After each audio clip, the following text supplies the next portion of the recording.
حضرت مالک بن دینار رحمۃ اللہ علیہ دنیا داری سے ہمیشہ دور رہتے تھے۔ یہاں کی رنگینیوں اور دلکشیوں کو دیکھ کر مالک بن دینار پر ایک قسم کا خوف طاری ہو جایا کرتا تھا۔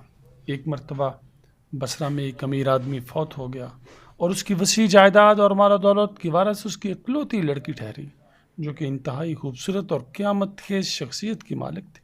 ایک دن اس لڑکی نے حضرت ثاقب نبہانی کی خدمت میں حاضر ہو کر کہا وہ نکاح کرنا چاہتی ہے۔ حضرت ثابت نبہانی نے پوچھا تم کس سے نکاح کرنے کی آرزو مند ہو؟ اس پر لڑکی نے جواب دیا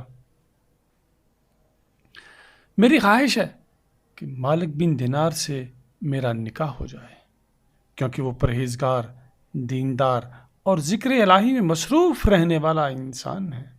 میں ان سے اس لیے شادی کرنا چاہتی ہوں تاکہ دینی کاموں میں وہ میری معاونت کر سکیں۔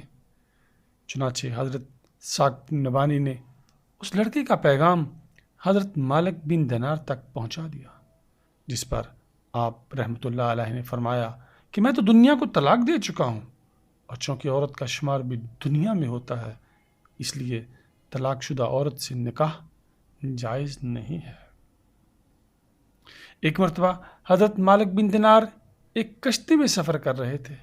جب کشتی کنارے پہنچنے لگی تو ملاح نے ان سے کرایہ طلب کیا۔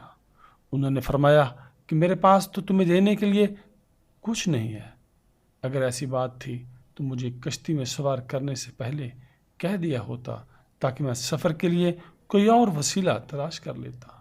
ان کی یہ بات سن کر کشتی کا مالک سخت بدتمیزی اور بد کلامی پر اتر آیا۔ اس نے آپ کو اس قدر مارا کہ آپ پر غشی طاری ہو گئی۔ کشتی والا بہت ہی ظالم اور سنگدل انسان معلوم ہوتا تھا۔ اس نے اس پر اکتفا نہ کیا، بلکہ جب آپ کی غشی دور ہوئی تو اس نے آپ سے دوبارہ کرایہ طلب کرتے ہوئے کہا اگر تم نے کشتی میں سفر کرنے کا معاوضہ ادا نہ کیا تو میں تمہیں دریا کی طوفانی موجوں کے سپرد کر دوں گا۔ ابھی اس ملاح نے اپنی بات بھی مکمل نہ کی تھی کہ اچانک کچھ مچھلیاں منہ میں ایک ایک دینار دبائے پانی کے اوپر کشتی کے پاس آئیں۔ آپ رحمۃ اللہ علیہ نے ایک مچھلی کے منہ سے دینار لے کر کرایہ ادا کیا۔ ادھر ملاح یہ ساری صورتحال دیکھ کر تھر تھر کانپنے لگا اور فوراً آپ کے قدموں میں گر کر معافی طلب کرنے لگا، مگر آپ کشتی میں سے دریا میں اتر گئے اور پانی پر چلتے ہوئے نظروں سے اوجھل ہو گئے۔